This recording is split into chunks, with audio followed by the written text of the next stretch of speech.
was like a cruise missile with wings. Went right there and slammed right into the Pentagon. Huge explosion, a great ball of fire, smoke started billowing out. Shortly after September 11th, as what usually happens, many conspiracy theories began to emerge as to what really happened on September 11th of 2001. And because many of these theories were not grounded with any evidence, we didn't really pay too much attention to them. However, in February of 2002, my attention was drawn to the following website, entitled Hunt the Boeing, Test Your Perceptions. Now, the original website was completely in French and was released by the French and drew some very serious questions as to what had really happened at the Pentagon. I mean, after all, we had all seen the big hole that was created by the 757 that had slammed into the Pentagon at 9:43 on September 11th. But some of the photographs that were shown on this website raised very serious questions as to whether or not that's exactly what had happened. Some of these photographs showed a smaller hole, and in some cases showed that there was no way that a 757 could have created this damage. So we began our own investigation, and that started by taking a look at some of the magazines that we all saw at the supermarket checkout stands shortly after the events of September 11th. As I began poring through the photographs, I had one goal in mind, and that was to prove the French wrong with their website Hunt the Boeing. After all, there must have been some photographic evidence that showed that a 757 had hit the Pentagon. But as we went through all these photographs, we could find no pictures whatsoever showing a tail, a nose, a fuselage, wings, engine, wheels, luggage, seats, nothing. There were no photographs showing any recognizable wreckage from a 757.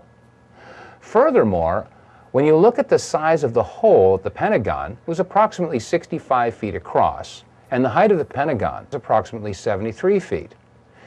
From wingtip to wingtip, a 757 is 124 feet 10 inches. From nose to tail, a 757 is 155 feet and 3 inches in length, and the height is 44 feet and 6 inches. However, when you look at the hole at the Pentagon, you'll find that it's only approximately 65 feet across. How does a plane of those dimensions fit into a hole only 65 feet across? Upon further inspection, we found that the damage at the Pentagon was completely and totally inconsistent with the damage of the planes that had hit the World Trade Center. I mean, after all, the planes that hit the Trade Center created a fire so intense that it fatigued the steel and collapsed the buildings, or so that's what we were told. And yet, when you look at the left side of the Pentagon, you'll note that there is very little, if any, smoke damage or heat damage at all. On the third floor, it's very plain to see a file cabinet with a computer monitor. Neither of them are damaged. On the second floor, you can see a wooden desk. It hasn't burned. And on the first floor, a very curious sight indeed, a wooden stool with a book that is laying and open. The pages aren't even singed. Now, each of the planes involved in the September 11th attacks had embarked upon transcontinental flights, which means that they had a majority of their fuel left over when they hit their respective targets. That means that approximately 8,600 remaining gallons of fuel would have been ignited on the 757 that had hit the Pentagon. Again, we look at the photograph and ask ourselves, is the smoke and heat damage consistent with that amount of fuel being ignited? Keep in mind that each ring of the Pentagon has an outer and inner wall, each wall approximately 18 inches thick of steel reinforced concrete.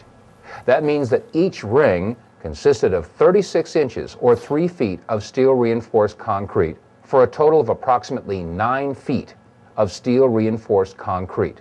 Question: could a 757 have pierced 9 feet of steel reinforced concrete and left a 14 to 16 foot hole and no wreckage? If not, what could have created that type of damage? On our radio program, The Power Hour, we have a lot of veterans and military experts that listen in, and many have called up and agreed that it could not have been a 757 that created that damage, but in fact had to be something else altogether. What could have caused that damage? Some call it a bunker buster or a missile.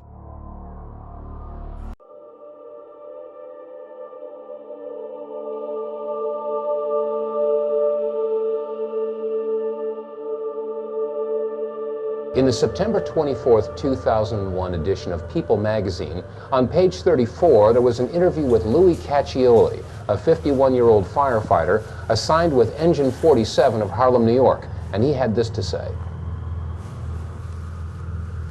We were the first ones in the second tower after the plane struck.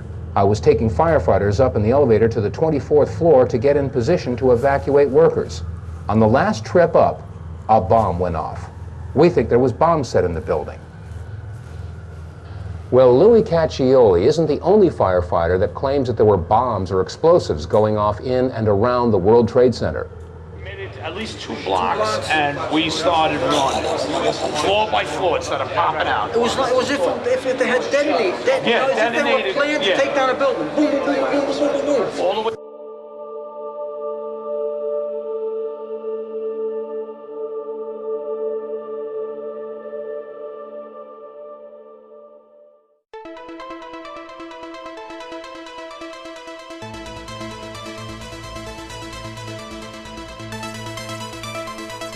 Let's listen to a clip from Larry Silverstein. He was the lease owner of the World Trade Center as he gave an interview on PBS.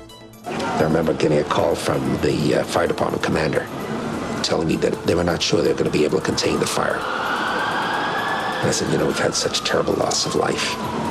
Maybe the smartest thing to do is pull it. And they made that decision to pull, and then we watched the building collapse. Now, we've just heard Larry Silverstein making the admission that when it came to Building 7, the decision was made to pull it, a term that is used by demolition experts in bringing a building down. The BBC announced its collapse 25 minutes before it actually if you came check down. on YouTube, there's a video of a BBC presenter saying that we've just heard that World Trade Center 7 has collapsed, and in the background, World Trade Center 7 is still standing. So it looks like the press release went out a bit early, doesn't it? Yeah, it's just a bit in a rush.